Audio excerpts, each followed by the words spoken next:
Ronaldo Georgia almost 10 ఇయర్స్‌గా రిలేషన్‌షిప్‌లో ఉన్నారు. అందరికి తెలిసిందేందంటే వాళ్ళు మ్యారేజ్ చేసుకున్నారని అందరూ అనుకుంటారు. బట్ వాళ్ళు లివింగ్ రిలేషన్‌షిప్‌లో 10 ఇయర్స్‌గా ఉన్నారు. ఆగస్ట్ 11, 2025లో వాళ్ళు ఎంగేజ్‌మెంట్ చేసుకున్నారు. ఎగ్జాక్ట్‌లీ 1 ఇయర్ కింద వాళ్ళు ఎంగేజ్‌మెంట్ చేసుకున్నారు. మరియు 1 ఇయర్ తర్వాత అదే 2026 ఆగస్ట్ 11న వాళ్ళు సీక్రెట్‌గా మ్యారేజ్ చేసుకున్నారు. వరల్డ్ మొత్తం ఏం ఎక్స్‌పెక్ట్ చేసిందంటే పెద్ద పెద్ద బిలియనియర్ అంటే ట్రంప్‌ని పెద్ద పెద్ద వాళ్ళని పిలిచి మ్యారేజ్ చేస్తారని అందరూ అనుకున్నారు. కానీ పాయింట్ ఏందంటే తను ప్రైవేట్‌గా తన ఫ్రెండ్స్‌తో, తన ఫ్యామిలీ మెంబర్స్‌తోనే, తన పిల్లలతో మెయిన్‌గా. తన పిల్లాడైతే డైరెక్ట్‌గా నేను మా ఫాదర్ మ్యారేజ్‌కెళ్తున్నానని చెప్పి ఒక పోస్ట్ కూడా పెట్టడం జరిగింది.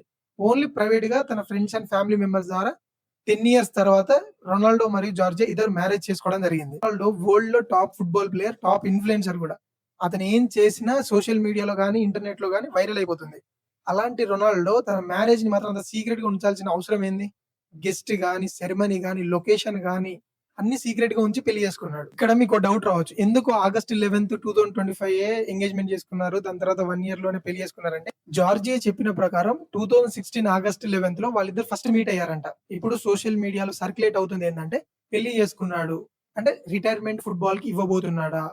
కానీ ఇప్పటికి మీరు చూస్తే రొనాల్డో ఇప్పటికి ఒక చిన్న 25, 26 ఇయర్స్ గోల్ ఎట్లా కొడతారో అంత స్పాంటేనిటీగా ఉంటది. అంత ఫాస్ట్‌గా ఉంటది. ఆయనే ఒకవేళ ఇస్తే ఇవ్వచ్చు. చాలా మంది అంటున్నారు రొనాల్డో కూడా ఒక 2, 3 ఇంటర్వ్యూలో లాస్ట్ వాళ్ళ దగ్గర జరిగే ఇంటర్వ్యూలో అనడం ఏం జరిగిందంటే, నేను త్వరలో అంటే మరి ఆ డేట్ తెలీదు గానీ, నేను పక్కా రిటైర్మెంట్ అయితే తీసుకుంటానని న్యూస్ అయితే చెప్పడం జరిగింది. బట్ అఫీషియల్ న్యూస్ అయితే కాదు.